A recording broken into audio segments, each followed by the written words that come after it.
Okay, I'll just show you how to set the Sat Nav in this 2014 Audi Q7.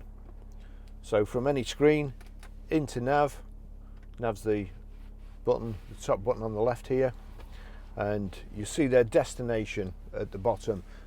Each corner of the screen corresponds to the buttons here.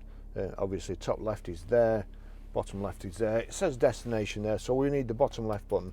Click the bottom left button. Got address, select address, and then we'll just turn the rotary control up to postcode.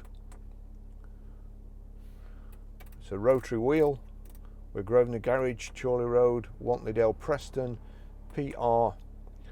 Now, in order to select numbers, you need to press 0 to 9 is in the bottom right hand corner, so we'll click that, and then we're 5, 4, it defaults back to letters, J,